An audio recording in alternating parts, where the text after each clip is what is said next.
Today's scripture lesson is Genesis 28, 10 through 19. Jacob left Beersheba and went toward Haran. He came to a certain place and stayed there for the night, because the sun had set. Taking one of the stones of the place, he put it under his head and lay down in that place. And he dreamed that there was a ladder set upon the earth, the top of it reaching to heaven, and the angels of God were ascending and descending on it. And the Lord stood beside him and said, I am the Lord, the God of Abraham, your father, and the God of Isaac. The land on which you lie I will give to you and to your offspring, and your offspring shall be like the dust of the earth, and you shall spread abroad to the west and to the east, and to the north and to the south, and all the families on the earth shall be blessed in you and in your offspring. Know that I am with you and will keep you wherever you go, and will bring you back to this land, for I will not leave you until I have done what I have promised you. Then Jacob woke from his sleep and said, Surely the Lord is in this place, and I did not know it. And he was afraid and said, How awesome is this place! This is none other than the house of God, and this is the gate of heaven. So Jacob rose early in the morning, and he took the stone that he had put under his head and set it up for a pillar, and poured oil on the top of it. He called that place Bethel, but the name of the city was Luz at the first.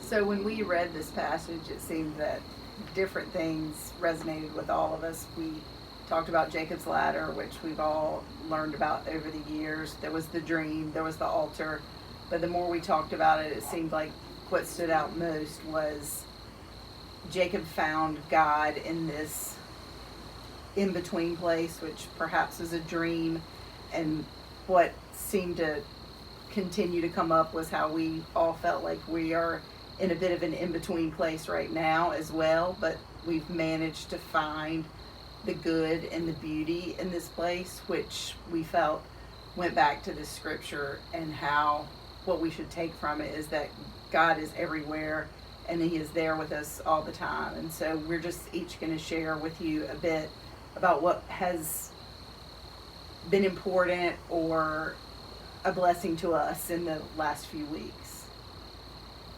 Yeah, and as Elisa just mentioned, do sort of find myself in an in-between place right now, as maybe many of you all do as well, with still having my responsibilities at work and working with students and with colleagues, but doing that from home and being at home while my own children are in school and taking classes and finishing assignments, but they're doing that at the house. And so while that's been a change for us and at times maybe overwhelming, there also are some joys that have come out of this new experience, and that's, every single night for over the past month, sitting down to dinner and sharing food with fellowship and wonderful conversation with each other, taking bike rides or walks every day, and just finding those moments where in the past the pace of life made it hard to find the time to do that, but this has sort of allowed us to make different choices with our time and really enjoy those moments with one another.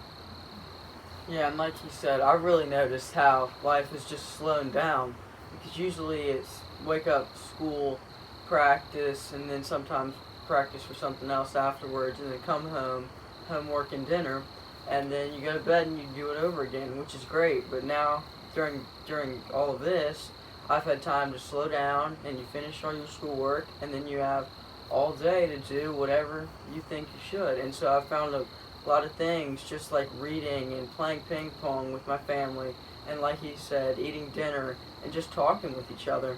It's really nice just to enjoy each other's company, and when you don't always get to do that.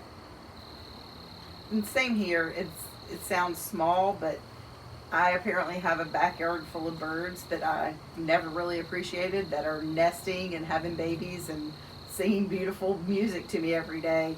And the birds have always been there, just like God is always there for us. And just like Jacob, sometimes you realize it when you least expect it. You just have to maybe slow down and realize what's around you. So we've just talked about this passage and realized that that's what we need to remember on a day-to-day basis, is that it's always there. We just have to remember that and keep an open mind to that communication with God and realize what's going on around us. One thing that's really stood out to me about this passage was it talks about how Jacob's offspring are spread out north, south, east, and west. And right now we're all spread out. We are in our own homes and we can't come together. We can't go to the church building, but that doesn't mean we can't bring our community together and worship God and find His love. He's everywhere with us, and we need to take the time to find it, and we can still come together as a church community even if we're not physically together. So thank you guys for letting us be a part of your Sunday morning. We want to thank everyone who is working every day so that many of us can stay home and stay safe. We hope you have a wonderful week and are able to stay strong and stay healthy.